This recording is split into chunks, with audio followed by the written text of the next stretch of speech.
New Year's Eve was packed at Disney's Epcot, but was it packed at Magic Kingdom? Well, there seems to be some debate at what happened this December at Walt Disney World Resort. We've got a lot to talk about, and the fact that Disney opened up rings of defense that they have never opened up before in order to get people into those parks. And here's the thing, those people didn't even have to pay extra to get in. Let's talk about that on That Park Place.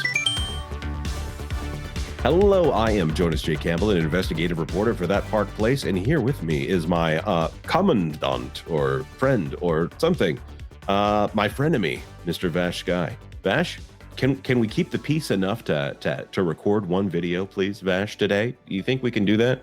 I'll try, Jonas. I will very much attempt to. That's our goal for 2025, to stay away from each other's throats for just one more year. But you know what we need to talk about today? Disney has something unusual that happened this December. It was packed because it is Disney and it is December, but it wasn't as packed as it was supposed to be. Vash, can you comment on what happened? Yes, the parks never really filled to capacity in the way that they have before in years prior. In fact, I mean, if we're going back to 2019, which the parks still haven't recovered back to, by the way. That's true. It's very interesting. That's also a problem that Tokyo Disneyland has. So we're not saying that. Whoa! I always gasp at this picture, and I think about being on that turnpike with my family.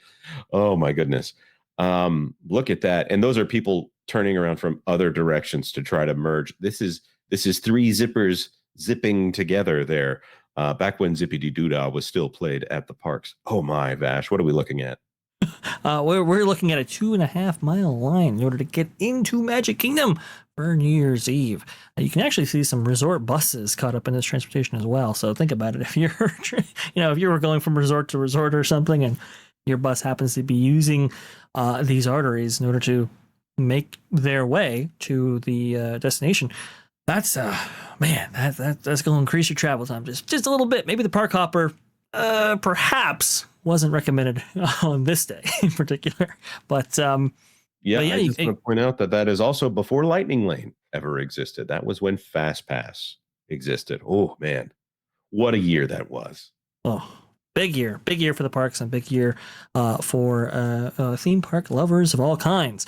But now it's a little bit of a different story. You can see the real data right here, as WW Pro has been highlighting in recent live streams. In particular, you can see that the winter around this time period not necessarily doing the gangbuster numbers that even in the most recent past it has had.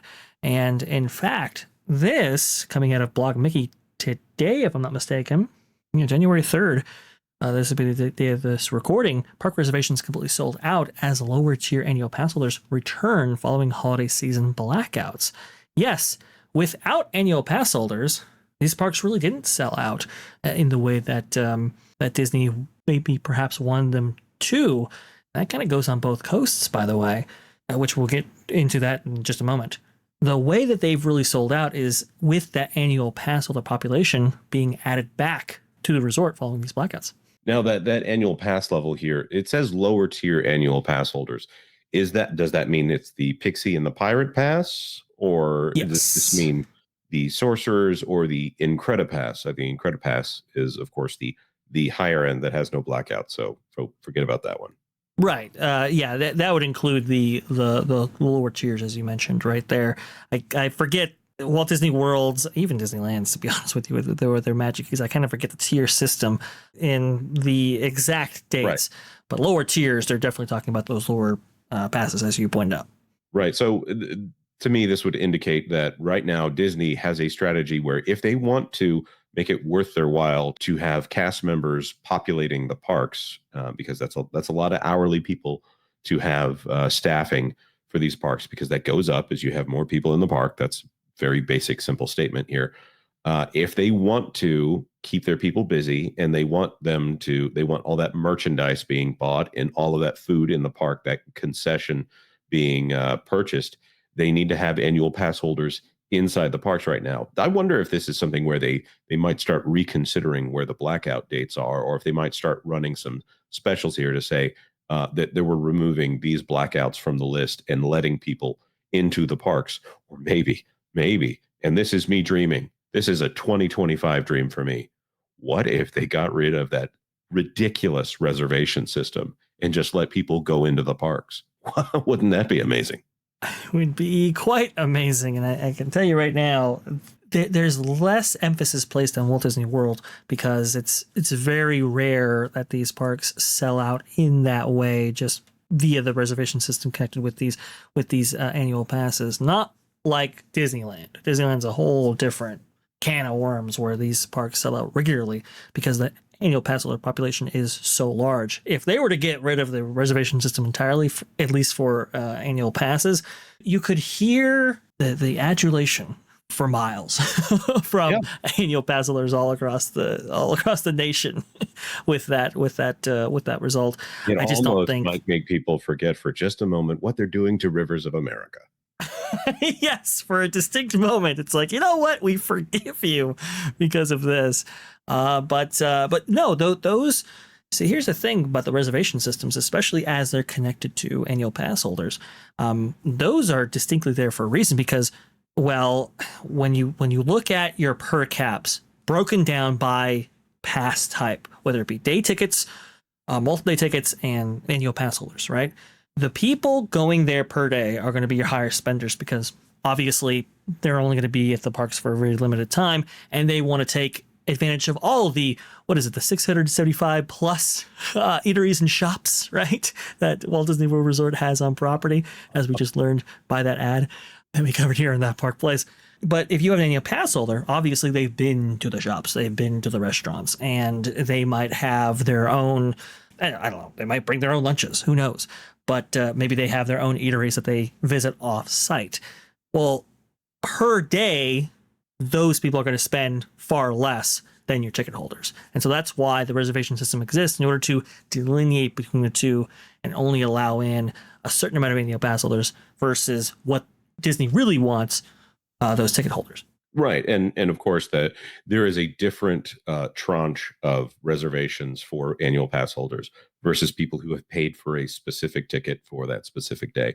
But in this case, we're finding out, and Vash, this was very interesting when you told me about this, and this is rumor and speculation here, but we're hearing that December was exceptionally low, and we've got some on-site confirmation of that. Vash, can you spill whatever details you are comfortable spilling on this? Yes.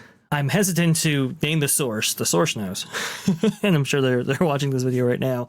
What I'm hearing from this specific source is that Disney, and this applies both at Magic Kingdom and Disneyland, most definitely Disneyland, which was surprising to hear, but that Disney was backfilling, which is essentially they were augmenting their attendance with cast members and their families.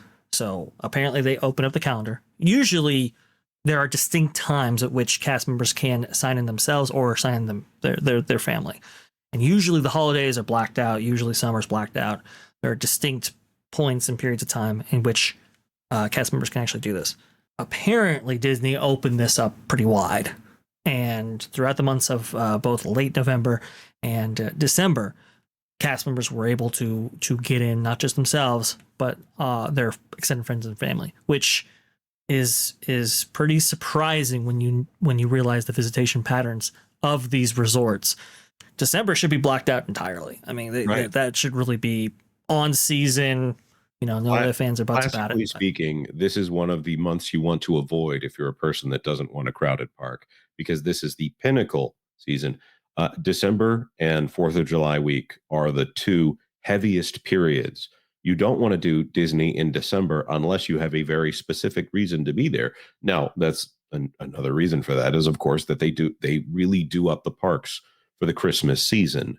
Obviously, you go from not so scary to very merry there over the course of the overnight on Halloween night. They will redo the park from their Halloween theme, their autumn theme, to this beautiful Christmas theme that they do every single year. And they make changes every single year as well. I have some very happy memories of Mickey's Very Merry Christmas Party and the things that they do at the parks at that time. It's really one of the better times to go to Walt Disney World Resort. So it's kind of fascinating to see. We've been examining the dips and the rises in the Disney parks, and there are certain things that you can't quite count on to determine how many people are in the parks. Like the line at security, maybe not the best indicator because that varies based on staffing, that varies based on a lot of other things.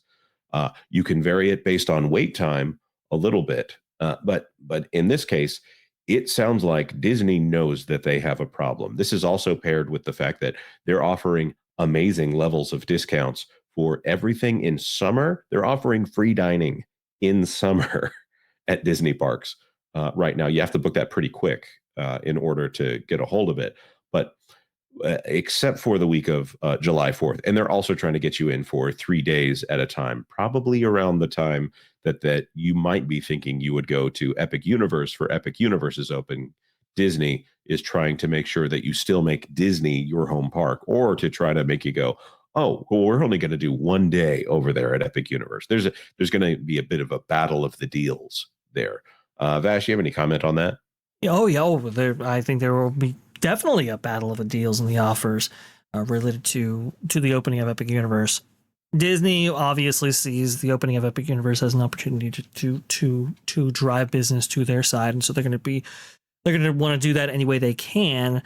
It's a little bit different from what we've heard from like Hugh Johnston, for example, the CFO of Disney, especially during earnings calls. I believe he was mentioning that our projections for the summer of 2025, they look very, very healthy, or at least 2025 they do, and we should have no problems. And a rising tide lifts all boats, and we see Epic Universe as something that's going to drive attendance not just for them but for us as well. I don't know how that jives with some of the very significant discounts that have been going on. 30% off for hotels on Walt Disney World Resort property for everybody. 40% off those same hotels for annual pass holders.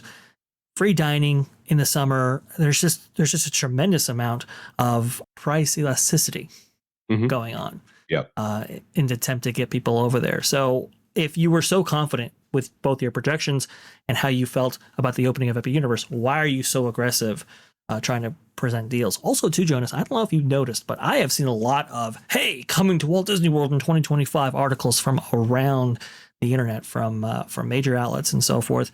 I do wonder if they've had anything to say about that as well. Yeah, like a big puff piece in the Hollywood Reporter about Disney's big bet is IP at sea. Which is talking about the upgrades of the cruise lines. The cruise lines also running discounts as well. And you say, for those of you who say we're always negative here, just know that WDW Pro was out there shouting the praises of the cruise lines out there, and so was the editor-in-chief of that park place, Marvin Montanaro. So for those of you who say we're always negative about Disney, no, the cruise lines are actually monetarily a great idea for the company, and we often hear good reviews of those over there. That being said, they are offering discounts right now as a way to maybe they're trying to boost things before the earnings call, which is going to be coming up in about a month, February 5th, over on the Valiant Renegade channel. They'll be live streaming that. I say they will be live streaming that over there. But that being said, I think that this is a fascinating situation that Disney has found themselves in right here. They have essentially turned themselves into a premium product. But there are these instances where, okay, if you're a local and you've got the money for an annual pass, you can still get into the parks. If you're a cast member, you can get into the parks. And sometimes they need those people to fill in the numbers. As tickets get closer and closer to $200 at Walt Disney World, out at Disneyland, they're already above $200. So I think that Disney's pricing problem, they're now bearing the consequences of some of that test to see just how much people will pay just to get into the parks. That being said, we want to throw this to our commenters. What do you think about this? What do you think about Vash's rumor here? Do you think whoever told him that was lying to us? Oh, just let us know your thoughts on that in the comment section down below. Either way, hit the like button. Hey, hit the dislike button. It doesn't matter to me.